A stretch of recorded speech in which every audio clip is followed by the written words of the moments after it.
G. Barang yang satu ini bisa jadi sumber kebahagiaan, bisa juga jadi sumber malapetaka. Sebagai alat tukar, uang menjadi hal yang penting yang terus diburu dan ditumpuk. Buat makan, bayar uang sekolah. Tapi tahu gak sih Pop Gengs, bagaimana uang ini dibuat? Ternyata banyak hal unik dan belum semua orang tahu loh. Berikut ini daftar populer menyajikan fakta unik proses pembuatan uang. Pabrik uang di Karawang. Pertama-tama harus ngebahas pabriknya dulu nih. Sudah pada tahu kan, kalau uang rupiah itu dicetak oleh Perusahaan Umum Percetakan Uang Republik Indonesia atau Perum Peruri, badan usaha milik negara yang memang tugasnya mencetak uang. Nih, ada surat ketetapannya loh, Peraturan Pemerintah Nomor 32 Tahun 2006. Nah, pabrik uang milik Peruri ini terletak di Karawang, Jawa Barat. Dan tahu gak sih Pop Gengs, perusahaan yang berdiri sejak 15 September 1971 ini tidak mencetak uang rupiah saja loh, tapi juga mata uang negara lain seperti rupiah Nepal, baht Thailand, taka Bangladesh, dan ringgit Malaysia. Nah, selain uang, Peruri juga mencetak berbagai dokumen negara lain seperti paspor, materai, dan sertifikat tanah ya Peruri. Tapi meskipun sebagai satu-satunya perusahaan yang berhak mencetak uang, Peruri nggak boleh mencetak semua mereka, tapi harus di bawah kendali pemerintah melalui Bank Indonesia tentunya. Kalau nggak ya rupiah Indonesia bakalan bisa hiperinflasi seperti mata uang Bolivar Venezuela. Nah, sekarang dari bahan baku ya. Uang kertas rupiah berbeda dengan mata uang lainnya. Kalau pound sterling Inggris dibuat dari kertas polimer, kalau bahan baku rupiah dibuat dari Padahal nih, kalau menggunakan polimer justru lebih bersih, lebih aman dan lebih tahan lama. Ternyata alasannya itu adalah perilaku dan kebiasaan kebanyakan orang Indonesia. Orang Indonesia itu masih sering menyimpan uang di dalam saku.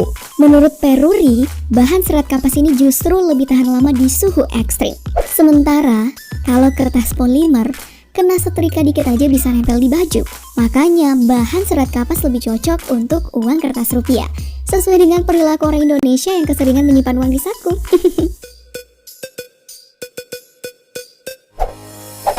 Desain yang rumit. Uang rupiah sudah mengalami banyak sekali perubahan desain. Contohnya, uang nominal Rp1.000 sudah mengalami 11 kali pergantian desain. Desain-desain keren uang rupiah ini ditentukan oleh Bank Indonesia. Ini bukan gambar biasa ya. Teknik menggambar yang digunakan adalah sebuah teknik menggambar khusus dan dikerjakan secara manual.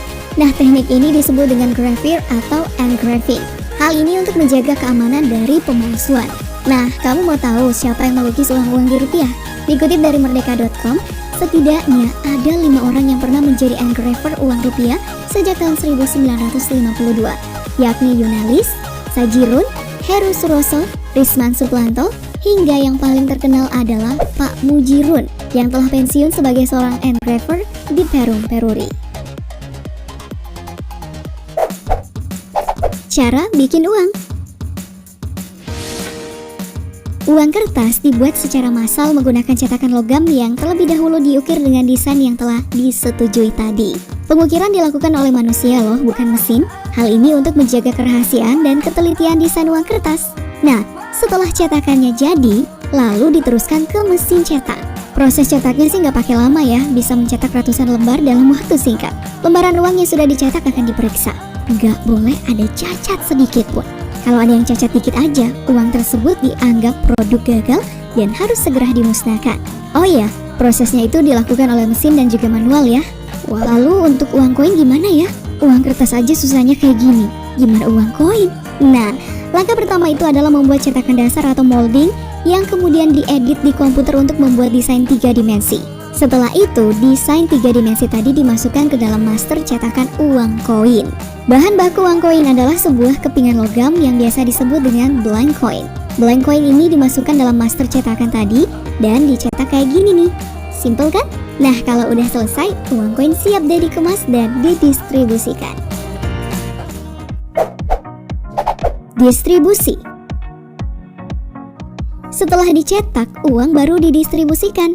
Nah, pihak yang berwenang mendistribusikan uang hanyalah Bank Indonesia yang menyalurkannya ke 44 kantor perwakilan di seluruh wilayah Nusantara yang menjangkau hingga daerah terpencil. Bayangin aja, 44 kantor perwakilan ini harus melayani 515 wilayah. Banyak banget kan? Tapi jangan lupa like, share, dan subscribe-nya. Sampai jumpa di video